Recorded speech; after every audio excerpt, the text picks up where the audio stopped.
Good morning, DEF CON. Can you hear me? Yeah? Well, thanks for coming this morning, Sunday morning at 10. It's not too many of you, but hopefully those of you that are here are either very interested in Open VMS or just had nothing better to do. Right, so the goal, first of all, I want to let you know that we know absolutely nothing about Open VMS, but we do know how to break it. The goal of this talk is to prove to you that even though an operating system that has been considered very, very secure and reliable for 30 years can be broken, and actually can be broken quite easily.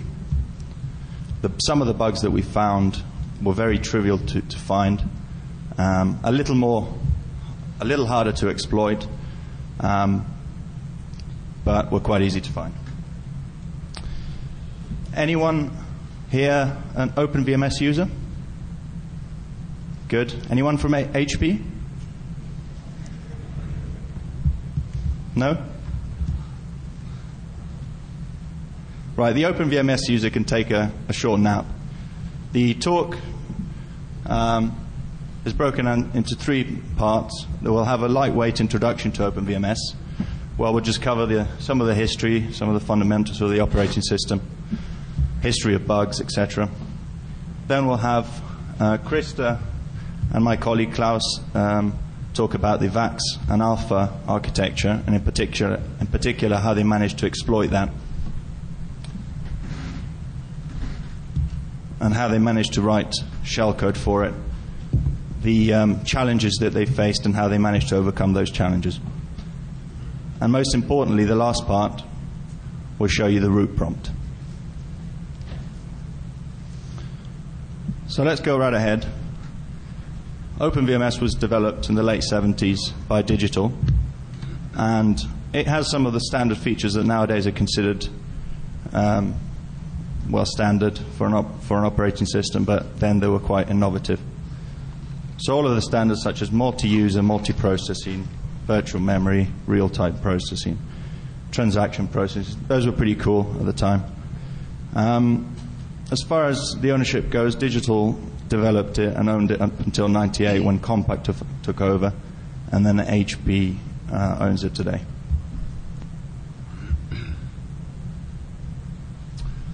Initially it was called VAX VMS. VAX was the hardware that ran on, and it was developed at the same time with the operating system, probably the first time that happened. Then the VAX name dropped and it was just called VMS, and then later Open VMS in the 90s when the open standards gained more and more popularity. VMS is not similar to Unix in any way. However, it does share some similarities with Windows NT, because one of the developers, Dave Cutler, who initially developed VMS, was then called at Microsoft to develop Windows NT. It runs on 3 hardware architectures: VAX, which is a 32-bit system, CISC, and also Alpha and Itanium.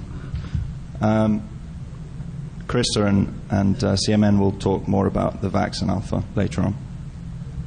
It is considered secure and reliable, even more so than OS X.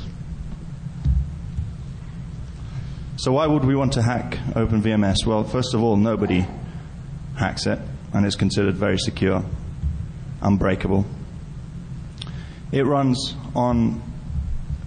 critical operations in financial systems. Lots of banks and the majority of stock exchanges have some Open VMS systems running. It runs your SCADA infrastructure systems, your railway, your electricity boards. They're all controlled by Open VMS systems. In the UK, the NHS system use it a lot for their back-end system. And in other areas you can find it, such as manufacturing. Intel uses it, and education, and the military also use it. It is also certified by the Department of Defense for its security. It's challenging, and it's a lot of fun. If you want to try out OpenVMS, you can get get an account online with the guys at Death Row, which we've used, and it's pretty cool because they give you access to a cluster of both alpha and VAX systems. And they also encourage security research, so you can play around with it. And they also have a small DECnet, so you can play around with DECnet as well. There's also this crazy guy in Germany, which is great. He runs a VAX cluster in his basement, and he'll give you access for free. If you're particularly interested in testing out the Itanium features, then HP will give you a limited access to Itanium. So as far as getting the software goes, the best way to do that is to go through the Hobbyist program, which is a cheap way of getting a license. And for, at least in the UK, for $30 and a local subscription of $100 a year, you can get a valid OpenVMS license. We use emulators. There's a free version of Personal Alpha available. It has limited functionality, such as you can only use 128 megabytes of RAM, one Ethernet card, and 4 hard disks. But it's absolutely fine. It runs fine on my laptop. It is Windows only, so if you're looking at running it on any other platforms, it won't work. There's also Sharon, which emulates VAX system. There's a demo version available, and Sim, which is again emulates VAX. It's free and it runs on most operating systems. If you do go out and buy your own hardware, be aware that the size can be pretty big, so do check with the wife. The user environment, well, it does run an X server with CD, so Unix users will be familiar with that.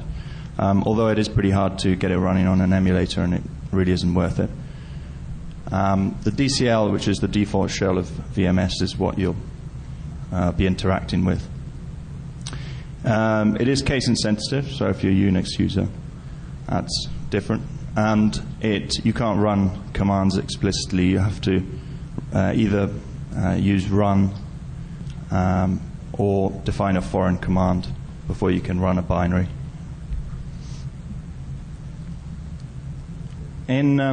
Back in 88, 89, a couple of worms propagated through DECnet. They were relatively simple. They just exploited weak passwords on Finger and FTP. But they did cause a lot of havoc, bringing down thousands of VMS systems in a short period of time. As far as vulnerabilities reported in OpenVMS, there aren't that many, and most reported vulnerabilities are pretty old, and you can't find much information on them. Pretty much the only source where you'll find that is textfiles.com.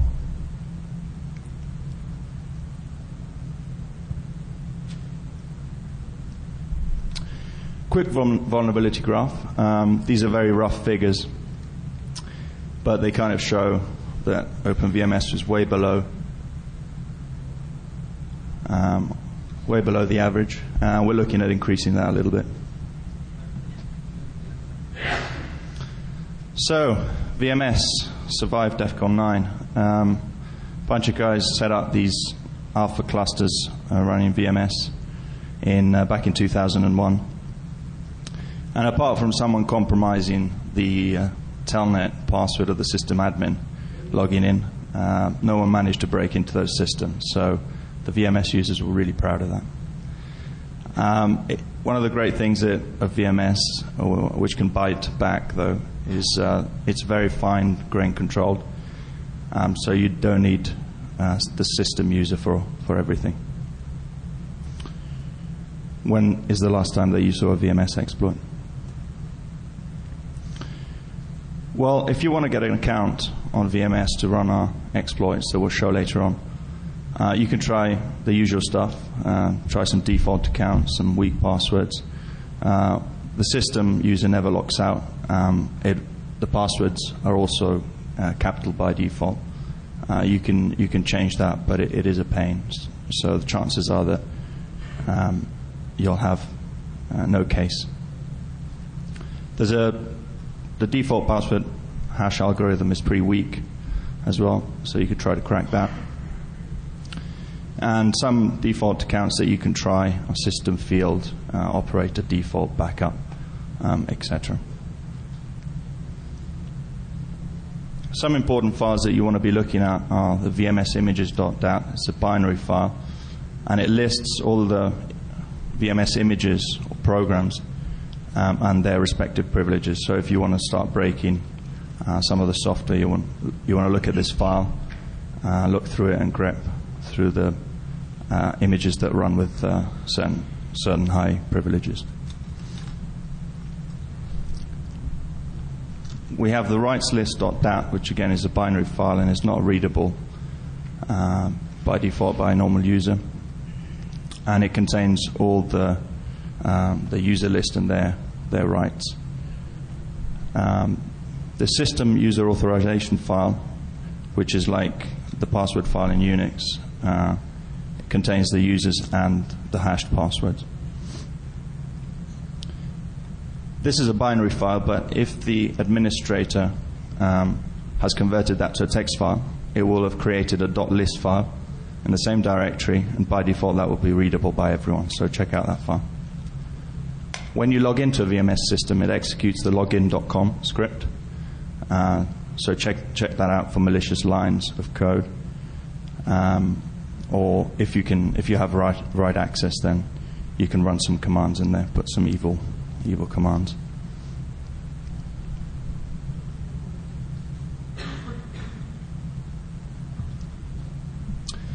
The WAST is an open source web server for VMS. It was specifically written for VMS, and it's the default choice for running a web server. It's pretty fast and reliable. But unfortunately, the initial release was really full of security holes, which allowed you to compromise the system fully. Loads of bugs, such as full directory traversal, completely bypassed the ACLs on the system.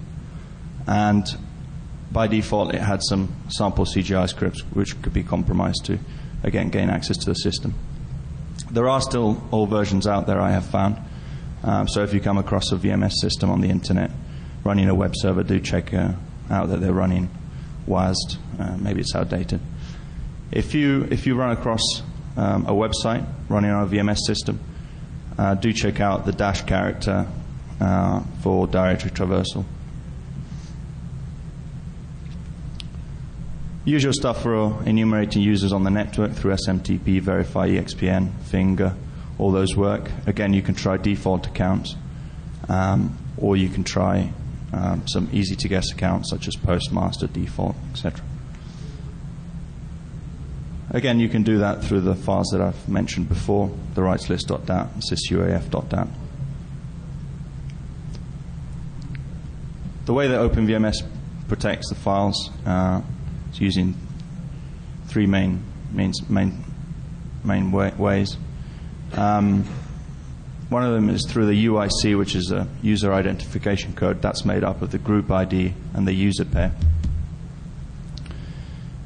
It isn't necessarily unique, although it is preferably unique. And group ID 1 to 10 by default belong to system users, although you can change that.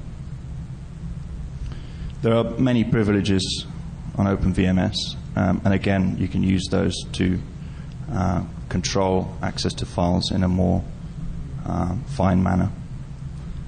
You can also add specific ACL files, and those will take priority over any other protection. As I said, there are really loads of privileges on OpenVMS. VMS users will tell you that for this reason, VMS is much more secure. But unfortunately, although the default usually are very restrictive, there are many of these privileges that directly enable you to get system privileges. So it is very similar to then having root directly.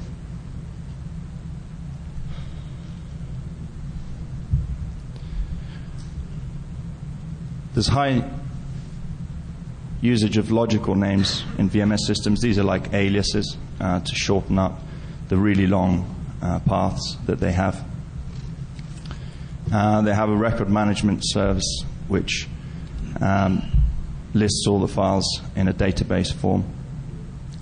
It's also pretty cool that they have file versioning by default, so each new file that you create has an appendix, 1, 2, 3, etc., and can go up to thousands. This is just an example of what VMS path looks like.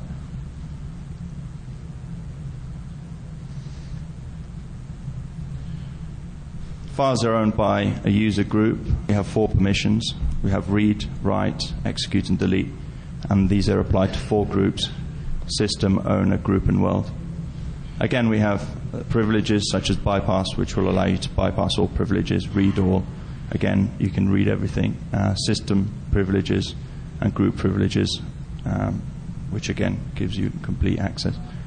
We have ACLs as well for fine-grained control, which I mentioned earlier, and every file can have an optional ACL, and that takes priority over everything else. Krista's now going to talk about his research and his bugs that he found.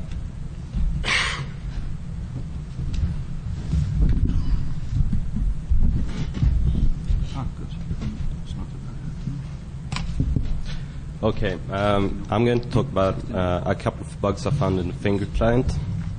And I find it a bit interesting that 20 years after the big internet worm exploited Finger, a supposedly secure operating system like OpenVMS is still absolutely trivial to own with the Finger binary. So Finger, when you finger a user, it will try to open 2 files for that user, the .plan file and the project file. The problem is on OpenVMS, the Finger client runs with high privileges and it follows links. So what you can do is you can link your .plan file to a file you want to read and then Finger yourself, and Finger will try to open that file for you and display the content of that file. I don't have a demo for it because it's such an easy bug. The next bug is a bit more interesting because it can actually give you a root prompt. So at first I thought about trying to find a buffer overflow in Finger, but I figured out they probably fixed all of them. So I checked for some format string vulnerabilities instead and found that I could trigger format string vulnerabilities through the use of the .plan file and the .project file, and also through the command line. I choose to use the .plan file in my exploit.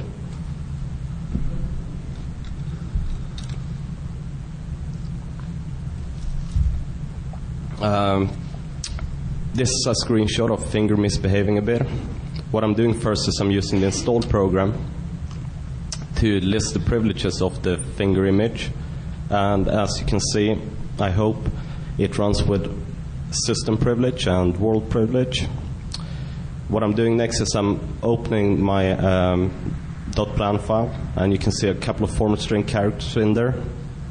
And then I finger my user, and when Finger tries to process my .plan file, it triggers the format string vulnerability. So to exploit this vulnerability, you're going to need shellcode, and to write a shellcode, you need to know a little bit about the platform. VAX stands for Virtual Address Extension. It's a 32-bit platform. It has an executable stack, at least in OpenVMS. I don't know about other operating systems. It has 4 privilege modes, and OpenVMS uses all of them.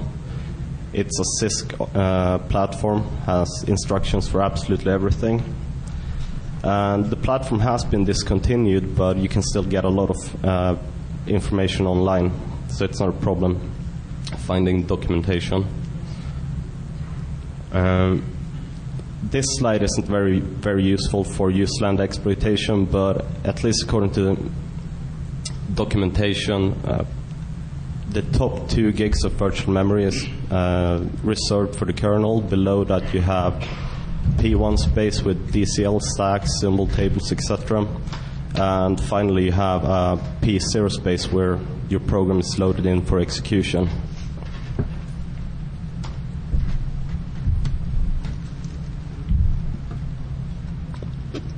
The first problem I ran into trying to develop a shellcode is that I'm a Unix user, and I found the Open VMS environment to be very, very hard to work in.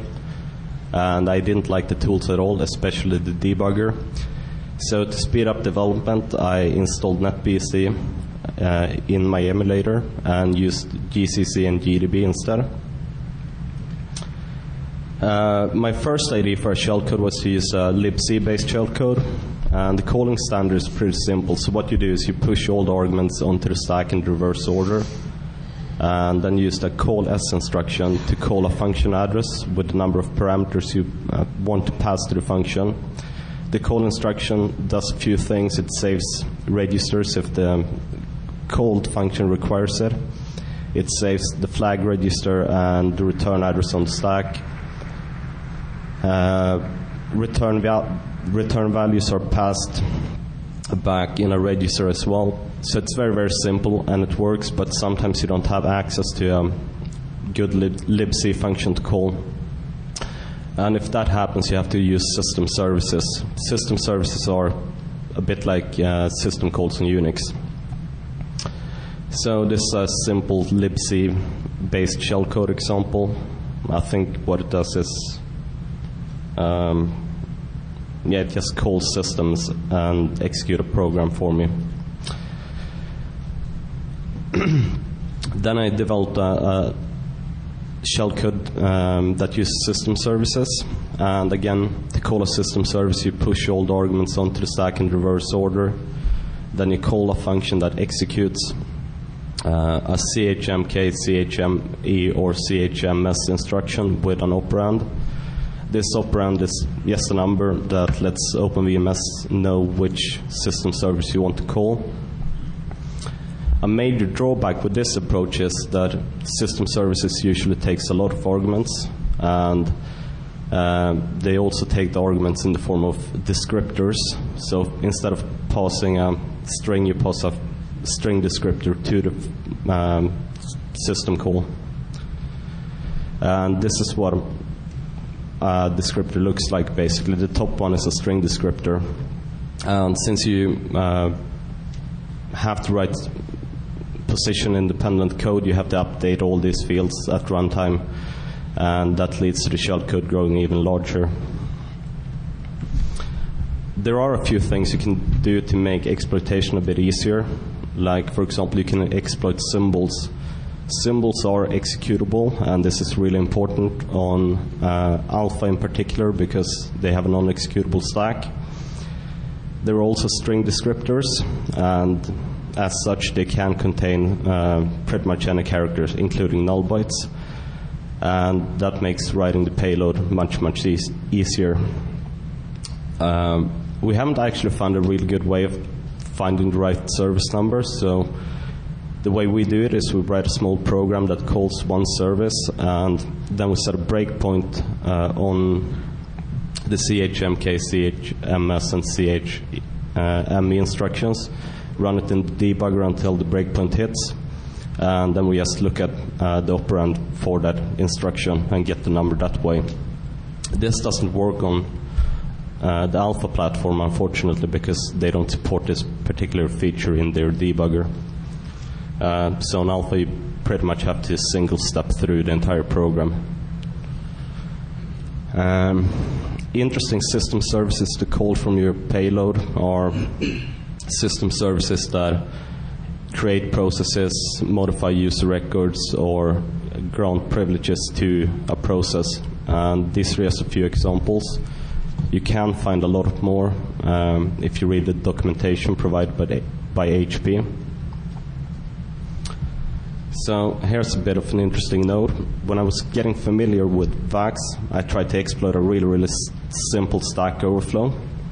And I knew I hit the return address with the address of my payload, but the program just kept crashing without even trying to execute my payload. And I discovered that it was because the flag register, which is saved below the return address on the stack, contains a byte that is defined as MB said. It has to be 0, otherwise the program will crash when it tries to return. So I thought, well, I knew that Morris exploited a bug in the fingerd fingerD service in his internet worm. But it turns out that he didn't have to use any magic tricks or anything like that, because his bug was triggered through a call to gets, so he didn't have to worry about null bytes. So my conclusion to this is that there are probably a lot of really stupid bugs on this platform that are really hard, if not impossible, to exploit. But then again, you don't have to worry too much about it, because you still have a lot of special cases like gets, for example, or pointers on the stack that can overwrite, and entire other bug classes like form string vulnerabilities. So just to summarize before I show you my demo, my bug is a very simple form string vulnerability. I use the .plan file to hold my format string and my shellcode. I use a system service to modify my user record. And this particular service will send a log message. So, it's not very stealthy. And my username is hard-coded into the exploit. So if you have a different username, the exploit is not going to work for you. But that's not my problem. So let me show you the exploit.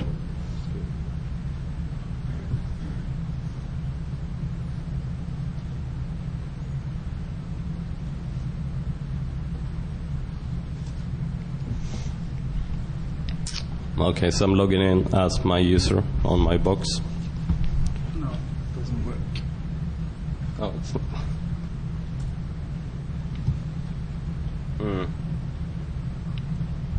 James, how do I fix it? What's this? What?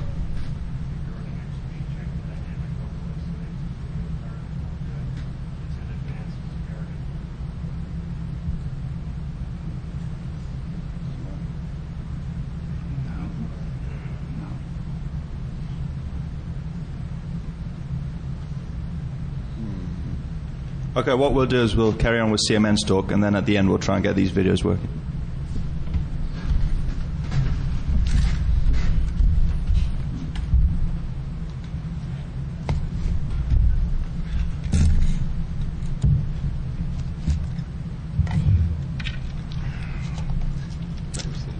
We knew we should have tested. Fucking demos, they never work.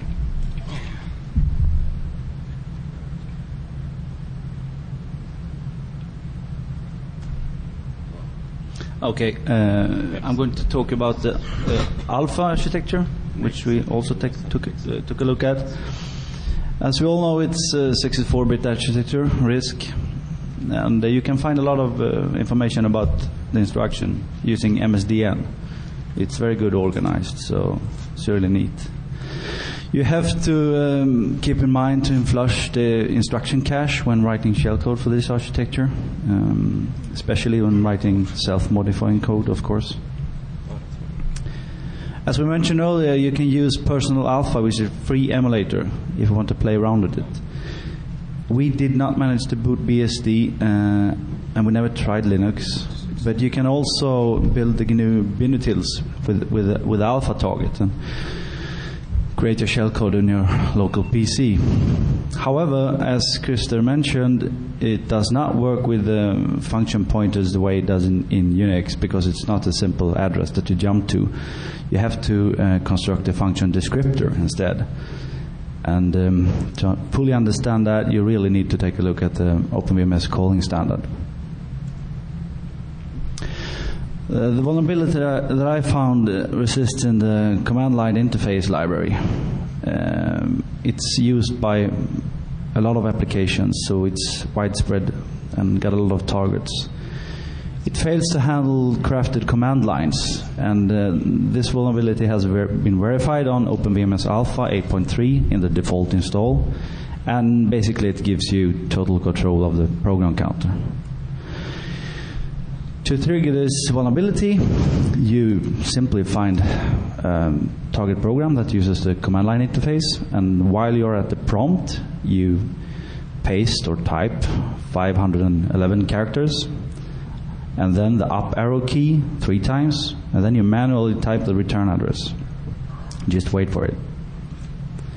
Here's a screen dump of a crash in the TCP/IP program, and here's a similar crash in the installed program. As you can see, the return address is a bunch of Bs, and at the end of the screen dump, we get an error message saying that we don't have enough privileges to dump core for this process, which is quite interesting, since that implies that we have a set of privileges that is interesting. As I said, we have multiple targets with this vulnerability. For instance, we have the install program, which has the privileges to run kernel code. We have the TCP/IP program, which has the privileges to perform physical I/O. And we have the telnet client, which gives you the operator privileges. You can use that for raw sockets and stuff like that.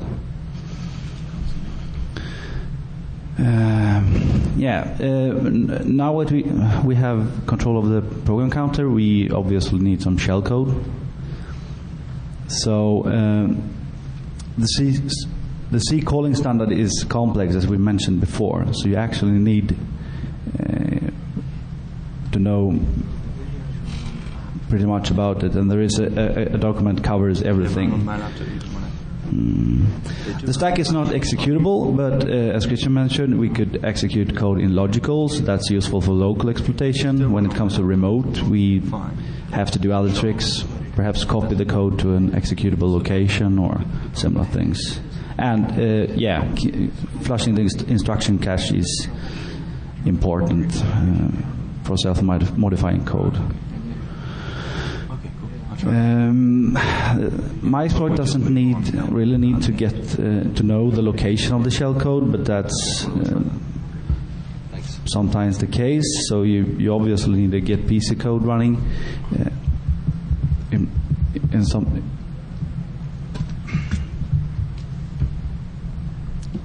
In some cases, the PC register can't be directly read, so it's a bit of a fiddle to get this running, but the Shellcoders Handbook has a really nice solution, which stores the IMB instruction with the opcode of 86 and then overwrites the branch instruction in the second loop and saves the PC register in the 16th register before the shellcode continues to execute. To do something really useful, you need to be able to call system services, or as system calls in Unix. You pass the 6 first arguments in the A registers, and then you push additional arguments onto the stack. You also keep an argument counter in the 25th register and the system service index in the 0 register. Keep in mind that the index vary from OpenBSD versions. So you really have to make sure that you have the right index for the target that you are exploiting. And the instruction used to jump into kernel mode and execute the system service contains null bytes, which even the IMB instruction does. So it's a bit tricky to get stuff null free. The create process system call is interesting for exploitation, since it allows us to execute an arbitrary binary on the file system. And when this binary is executed, we inherit the current privileges of the process. This particular code doesn't do a clean exit, so it will actually crash when the program has been executed.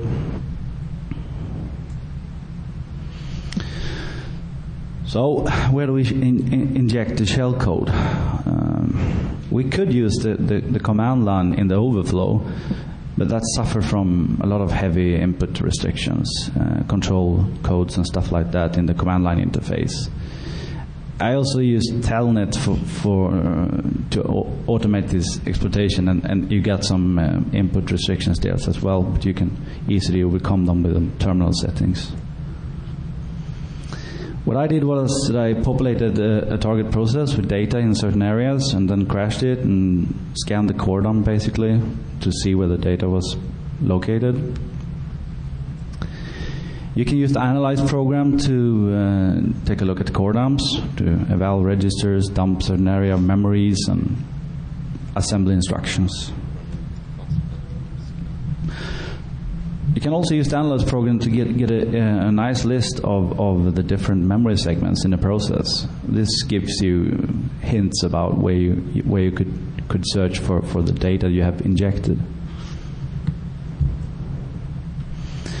I first found my string or my shellcode in the command line interface data segment, but I couldn't execute it there. I got an access violation. So I decided to fiddle a little with the input restrictions and try to make a shellcode that copies the shellcode to another location and remove some input filtering in the telnet client. I ended up with a shellcode that almost only uses the LDA instruction, since that got an opcode that was accepted by the input filtering. However, this didn't work, since I didn't even have permissions to read at that in the command line interface data segment. So it didn't really help me much, but it's a nice code to use in other exploits. So we can actually use and execute code in logicals with nulls even. So you just have to upload your shellcode into a logical and then jump there to execute it. When analyzing when finding the address of the shellcode, you can use the analyze program as well, and use the clue process logical command to get the direct address of the shellcode. But you need system for this, so if you don't have that possibilities to increase those permissions when researching, you could simply just scan the core dump as well.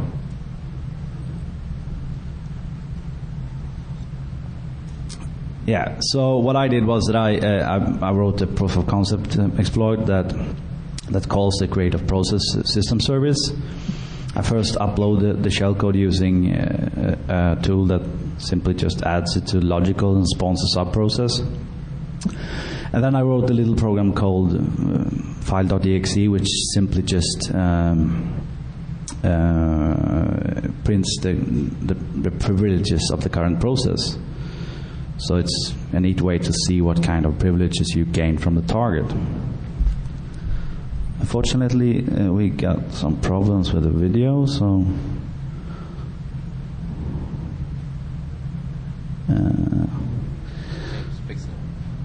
First, going on. That's fine. yeah. Okay. Do you have? Hopefully, we've got a tip. Just do that.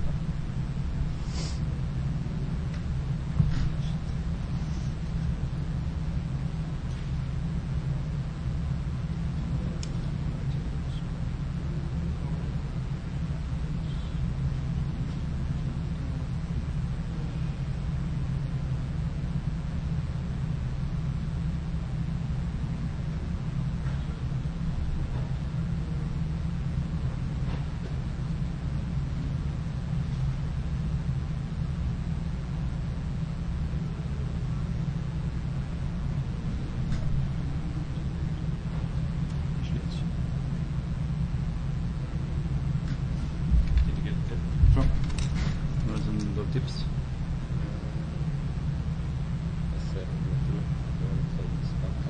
What? Jag ser mig inte nu. Okay.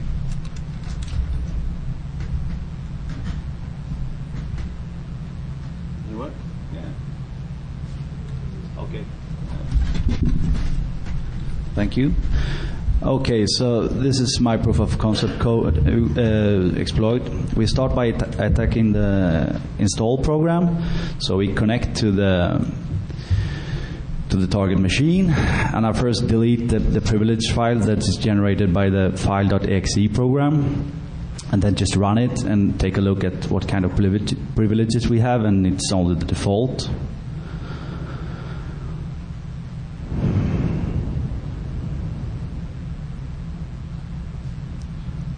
Then we'll load the shellcode into the logical, spawns the subprocess for us. Then we run the install program and trigger the vulnerability. Now the install program will crash when the shellcode is executed, since we doesn't handle the exit after that. So now we just have to take a peek into the privs.txt file to see what privileges the program has when it was executed. And as you can see, we got kernel privileges now, so we can actually run kernel code.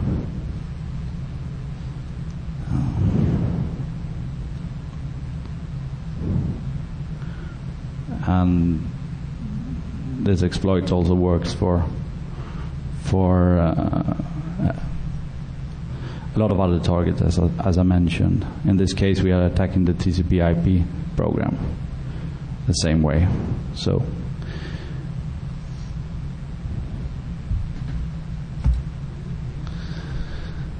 still have the default set of privileges for this user.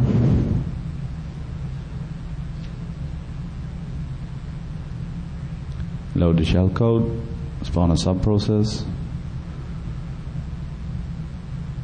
and then the TCP/IP program, trigger the vulnerability, and the program will crash.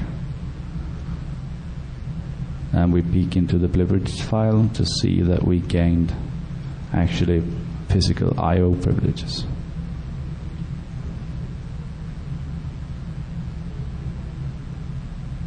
Yeah.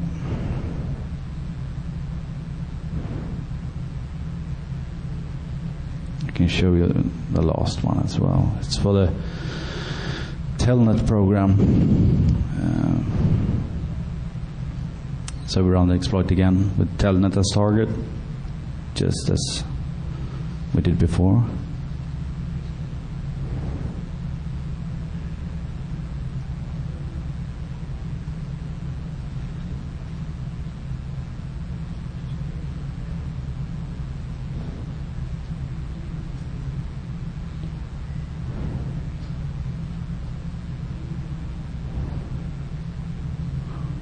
Trigger the vulnerability, and the program will crash.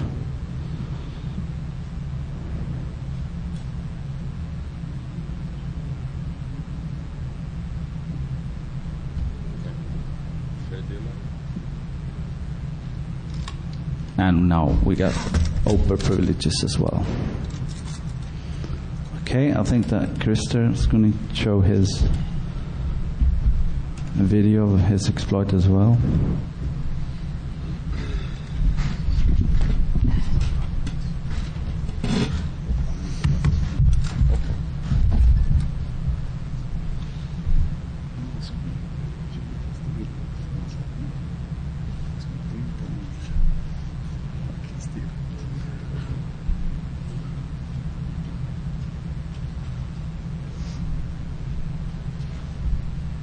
So I'm logging on to my box with my normal user, and I try to set all privileges for my process, and it's not working. And I look at what privileges I do have, and I just have the default ones.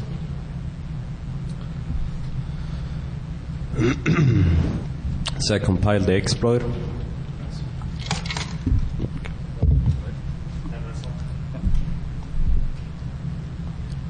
And I link the exploit and run it. So at this point, the exploit has run, and I've modified my user record, so next time I'm logging in, I'm going to have full privileges. So let's try that.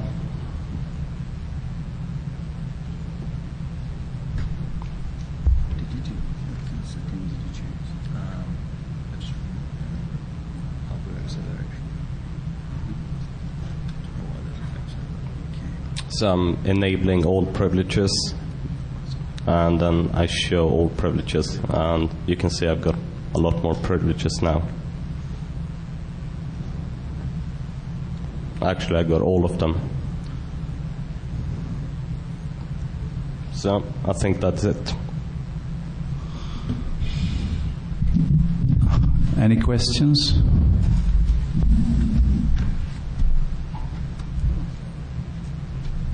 Yeah? It seems like this is a privilege escalation attack. Did you find any vulnerabilities you could take advantage of without having an actual account in the first place?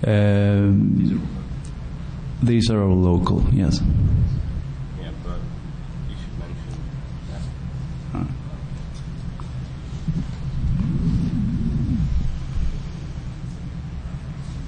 Okay, I'll say thank you. Thank you.